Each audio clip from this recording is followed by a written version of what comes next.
ಅಂಗಡಿಯಲ್ಲಿ mango juice ಸಿಗುತ್ತೆ, ಆದರೆ ಮನೆಯಲ್ಲಿ ನೀವು ಈ ರೀತಿಯಾದ ಮಾವಿನ ಹಣ್ಣಿನ ಜ್ಯೂಸ್ ಮಾಡ್ಕೋಬೋದು. ಯಾವುದೇ ಒಂದು ಮಾಜಾ ಒಂದು ಜ್ಯೂಸ್ಗಿಂತ ಕಡಿಮೆ ಇಲ್ಲ, ಅಷ್ಟು ಟೇಸ್ಟಿಯಾಗಿ ಬರುತ್ತೆ. ನೋಡೋಕ್ಕೂ ನೋಡಿ ಯಾವ ರೀತಿ ಕಲರ್ ಕೂಡ ಇದೆ ಅಂತ, ಮತ್ತು ಯಾವುದೇ ಕಲರ್ ಕೂಡ ಆ್ಯಡ್ ಮಾಡ್ತೇನೆ, ನ್ಯಾಚುರಲ್ ಆಗಿ ಬರುತ್ತೆ.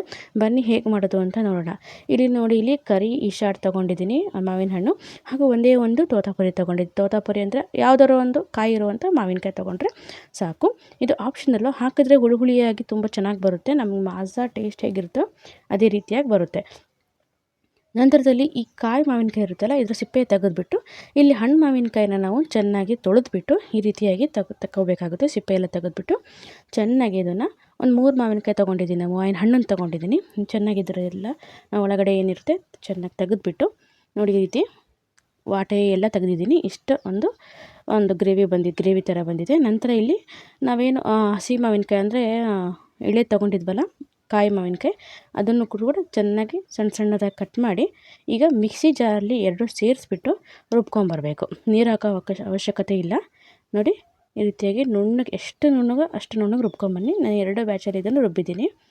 ನೋಡಿ, ಎಷ್ಟು ಚೆನ್ನಾಗಿ ರುಬ್ತಿರೋ ನಮಗೆ ಅಷ್ಟು ಚೆನ್ನಾಗಿ ಮ್ಯಾಂಗೋ ಒಂದು ರಸ ಮಾಡ್ಬೋದು ನಾವು. ನೋಡಿ, ಈಗ ಆಗಿದೆ. ಇವಾಗ ಗ್ಯಾಸ್ನ ಆನ್ ಮಾಡ್ತಾಯಿದ್ದೀನಿ. ಗ್ಯಾಸ್ನ ಆನ್ ಮಾಡಿಬಿಟ್ಟು ಇದಕ್ಕೆ ಸಕ್ಕರೆಯನ್ನು ಹಾಕ್ತಾಯಿದ್ದೀನಿ. ಇಲ್ಲಿ ಬೆಲ್ಲ ನೀವು ಹಾಕಿಲ್ಲ ಅನ್ನೋ ಹೆಲ್ದಿ ಅಂತ ಅನ್ಬೋದು, ಆದರೆ ನಿಮಗೆ ಅಂಗಡಿಯಲ್ಲಿ ಸಿಗುವ ಮಾವಿನ ಹಣ್ಣಿನ ಜ್ಯೂಸ್ ಥರನೇ ಬೇಕು ಅಂದರೆ ಅವ್ರು ಕೂಡ ಸಕ್ಕರೆನೇ ಹಾಕಿರ್ತಾರೆ. ಅದರಿಂದ ನಿಮಗೆ ಅನಿಸ್ಬೋದು ತುಂಬ ಸಕ್ಕರೆ ಆಯಿತು ಅಂತ. ನಂತರದಲ್ಲಿ ಇದಕ್ಕೆ ನಾವು 2 ಲೀಟ್ರಷ್ಟು ನೀರನ್ನು ಹಾಕಬೇಕಾಗುತ್ತೆ. ಆವಾಗ ಸಕ್ಕರೆ ಕರೆಕ್ಟಾಗಿ ಆಗುತ್ತೆ. ಇವಾಗ ಜಾಸ್ತಿ ಏನು ಅನಿಸೋದಿಲ್ಲ ನಮಗೆ. ನೋಡಿ, ಇವಾಗ ಟ್ರಾನ್ಸ್ಪರೆಂಟ್ ಸ್ವಲ್ಪ ಕಲರ್ ಚೇಂಜ್ ಆಗ್ತಾ ಬರಬೇಕು. ಅಲ್ಲಿವರೆಗೆ ಸ್ವಲ್ಪ ಇದನ್ನು ಮಿಕ್ಸ್ ಮಾಡ್ಕೊಳ್ಳೋಣ. ನಾನು ಸಕ್ಕರೆ ಪೌಡ್ರ್ ಹಾಕಿರೋದು ಯಾಕಂದರೆ ಇಲ್ಲಿ ಬೇಗ ಕರಗುತ್ತೆ ಅಂತಷ್ಟೇ. ನೋಡಿ, ಈಗ ಕಲರ್ ಕೂಡ ಚೇಂಜ್ ಆಗಿದೆ. ಇದು ಪೂರ್ತಿ ತಣ್ಣಗಾದಮೇಲೆ ನಾನಿಲ್ಲಿ ನೀರನ್ನು ಮಿಕ್ಸ್ ಮಾಡ್ತಾಯಿದ್ದೀನಿ. ಅಂದರೆ ಒಂದು ಅರ್ಧ ಗಂಟೆ ಬಿಟ್ಟಿದ್ದೀನಿ, ಪೂರ್ತಿ ತಣ್ಣಗಾಗಿದೆ. ನಂತರದಲ್ಲಿ ಇದಕ್ಕೆ ಮತ್ತೆ ತಣ್ಣೀರನ್ನು ಮಿಕ್ಸ್ ಮಾಡ್ತಾಯಿದ್ದೀನಿ. ಯಾಕಂದರೆ ಇದನ್ನು ಸೋಸ್ಕೋಬೇಕು ನಾವು, ಅದರಿಂದ ನೀರು ಮಿಕ್ಸ್ ಮಾಡಿದ್ರೆ ಚೆನ್ನಾಗಿ ಸೋಸುತ್ತೆ ಅಂತ ಹಾಕ್ಕೊಂಡಿದ್ದೀನಿ. ಈಗ ತುಂಬ ಜನ ಹೇಳ್ಬೋದು, ಪ್ಲಾಸ್ಟಿಕ್ ಯೂಸ್ ಮಾಡ್ತಿದ್ದೀರಾ ಹಾಗೆ ಹೀಗೆ ಅಂತ. ನನ್ನ ಹತ್ರ ಇದ್ದಿದ್ದು ಈ ಒಂದು ದೊಡ್ಡ ಜರಡಿ, ಅದರಿಂದ ಇದನ್ನು ತೊಗೊಂಡಿದ್ದೀನಿ ನಾನು. ನಿಮ್ಮ ಹತ್ರ ಸ್ಟೀಲ್ ಇತ್ತನೂ ತೊಗೋಬೋದು, ಆದರೆ ಚಹಾ ಸೋಸೋದ್ರಲ್ಲೆಲ್ಲ ತುಂಬ ಸಣ್ಣ ಆಗಿಬಿಡುತ್ತೆ, ತುಂಬ ಲೇಟ್ ಆಗುತ್ತೆ. ಆದ್ದರಿಂದ ನೋಡಿ, ಪೂರ್ತಿ ತಣ್ಣ ಆದಮೇಲೆ ನಾವು ಇದನ್ನು ಸೋಸ್ಕೋಬೇಕಾಗುತ್ತೆ. ಈ ರೀತಿಯಾಗಿ ಬಿಸಿ ಇದ್ದಾಗೂ ಸೋಸ್ಕೋಬೋದು, ಆದರೆ ಇಲ್ಲಿ ಪ್ಲಾಸ್ಟಿಕ್ ಯೂಸ್ ಮಾಡಿರೋದ್ರಿಂದ ನಾವು ಇಲ್ಲಿ ಬಿಸಿ ಎಲ್ಲ ಹಾಕೋಕ್ಕಾಗೋದಿಲ್ಲ.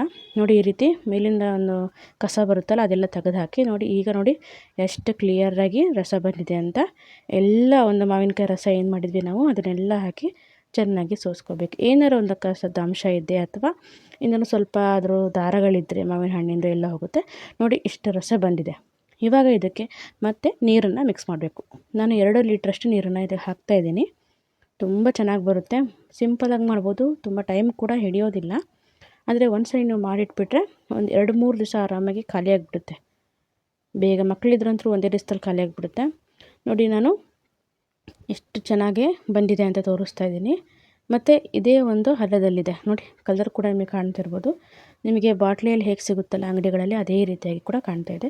ತುಂಬಾ ಸೂಪರಾಗಿ ಬಂದಿದೆ. ನೀವು ಕೂಡ ಮಾಡ್ಕೋಬೋದು. ನಾನು ನಿಮಗೆ ಗ್ಲಾಸಲ್ಲಿ ಹಾಕಿ ಕೂಡ ತೋರಿಸ್ತೀನಿ. ನೋಡಿ, ಗ್ಲಾಸಲ್ಲಿ ಏನು ಹಾಕ್ತಾ ಇದ್ದೀನಿ ಇದನ್ನು ಬಿಟ್ಟು ಮತ್ತೆ 1.5 ಬಾಟ್ಲಿಯಷ್ಟು ನನಗೆ ಇಲ್ಲಿ ಮಾವಿನ ಹಣ್ಣಿನ ರಸ ಸಿಕ್ಕಿದೆ. ನೋಡಿ, ಇಷ್ಟನ್ನು ಈಗ ಹಾಕಿದ್ದೀನಿ. 2 ಬಿಟ್ಟು ಮತ್ತೆಷ್ಟು ಬಂತು ಅಂತ ನಿಮಗೆ ಕೊನೆಯಲ್ಲಿ ತೋರಿಸ್ತೀನಿ. ನೋಡಿ, ಎಷ್ಟು ಚೆನ್ನಾಗಿ ಕೂಡ ಕಾಣ್ತಾ ಇದೆ ಅಂತ. ಈ ರೀತಿ ನೀವು ಸಿಂಪಲ್ಲಾಗಿ ಒಂದು ಮಕ್ಕಳಿಗೆ ರಜಾ ಇತ್ತಂದರೆ ಮಕ್ಳ ಕೈಯಲ್ಲೂ ಕೂಡ ಈ ರೀತಿ ನೀವು ನೀರು ಮಿಕ್ಸ್ ಮಾಡೋದೆಲ್ಲ ಮಾಡಿಸ್ಬೋದು. ಅಂದರೆ ಒಲೆಯ ಒಂದು ಕೆಲಸ ಬಿಟ್ಬಿಟ್ಟು ನೀರು ಮಿಕ್ಸ್ ಮಾಡೋದೆಲ್ಲ ಮಕ್ಳ ಕೈಯಲ್ಲಿ ಮಾಡಿಸಿದ್ರೆ ನಾವು ಮಾವಿನ ಹಣ್ಣಿನ ಜ್ಯೂಸ್ ಮಾಡಿದ್ವಿ ಅಂತ ಅವರಿಗೂ ಖುಷಿ ಇರುತ್ತೆ. ನೋಡಿ, ಈ ರಸ ಬಿಟ್ಬಿಟ್ಟು ಬಾಟ್ಲಿಯಲ್ಲಿ ಕೂಡ ತುಂಬಿದ್ದೀನಿ. ಮತ್ತೆ ಪ್ಲಾಸ್ಟಿಕ್ ಅನ್ಬೇಡಿ, ಪ್ಲಾಸ್ಟಿಕ್ ಬಾಟ್ಲಿಯಲ್ಲಿ ತುಂಬಿದ್ದೀನಿ. ನೀರಿನ ಬಾಟ್ಲಿ ಇತ್ತಲ್ಲ, ನೋಡಿ ಇಲ್ಲಿ 1.5 ಲೀಟ್ರಷ್ಟು ಮತ್ತು ಜ್ಯೂಸು ಉಳಿದಿದೆ. ಈ ರೀತಿ ನೀವು ಕೂಡ ಮಾಡ್ಕೊಳ್ಳಿ ಅಂತ ಹೇಳ್ತಾ ನಮ್ಮ ವಿಡಿಯೋ ನೋಡೋದಕ್ಕೆ ತುಂಬ ಧನ್ಯವಾದಗಳು. ನಿಮ್ಗೆ ಬಾಟ್ಲಿ ಇಷ್ಟ ಇಲ್ಲ ಅಂದರೆ ಗಾಜಿನ ಒಂದು ಬಾಟ್ಲಿಯಲ್ಲಿ ನೀವು ಹಾಕಿ ಇಟ್ಕೋಬೋದು. Thank you. Bye bye.